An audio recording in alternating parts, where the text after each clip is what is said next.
watched the video that I did back in January, which can be found at the annotation listed here, you'll notice that a lot of things have changed. Now, mainly these have been structural and aesthetic changes, and not necessarily changes to the power system itself.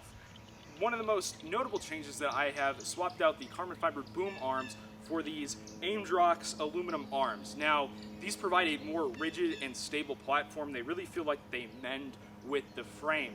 Now, there is one gripe that I have about these arms, and it is that the arms are 35 millimeters tall when the standard height for standoffs and for the Discovery itself is 37 millimeters.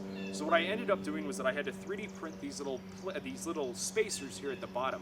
Now, that wasn't too much of a big deal, and I feel that they actually decrease on the vibrations that come through the aluminum, which the vibrations are a little bit more than what you'd find in your standard DJI style plastic arms, but the aluminum arms get the job done.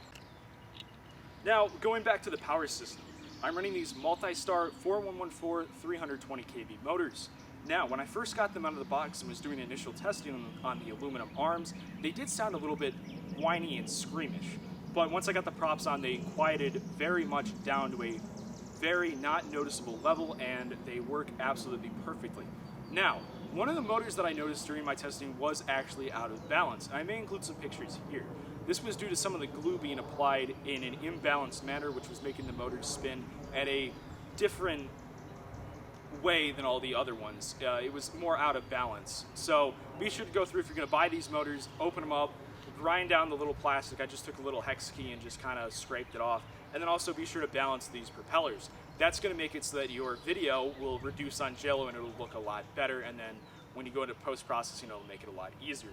Now, moving to the underside of the arms, we have these Hobbywing 40 amp Opto ESCs. These provide a really good power output, and they're smooth, and they cost under $10, and I like just how they fit in between these aluminum arms, which then also act as a heat sink. So that means that instead of getting really hot when they're running these big motors, they just dump all their heat into the arms, and then it gets distributed through energy distribution, and it works pretty well. Now for the main flight controller, of course, I'm running a Hobby King APM 2.6 board, flashed with the most current firmware, which I believe is 2.7, or no, it's either 2.7 or 3.1, because they actually discontinued the APM software due to space limitations.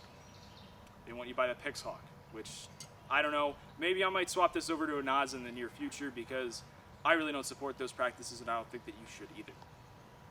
Moving up to the front of the craft, we have a GoPro Hero 3 Black Edition. This is hooked up to a Fat Shark 250 milliwatt transmitter, and I have an AR610 in the back. Now, all of this is currently subject to change.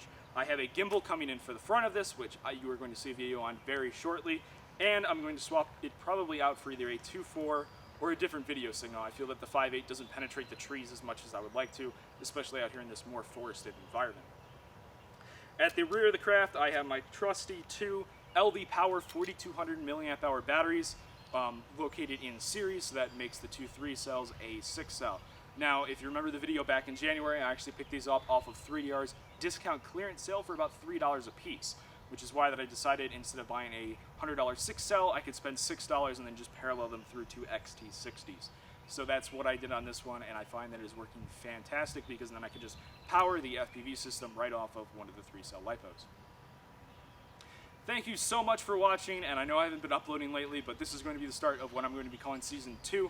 So I'm going to be going to a 3 video a week schedule. We're going to have Workshop Wednesdays, and also then Tech Talk Fridays, and then reviews on Monday. So like I said, our traditional videos are going to be on Monday.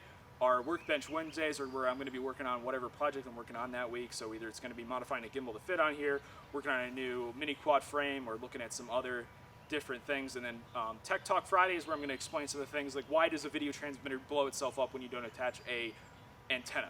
So I just want to say thank you so much again for watching,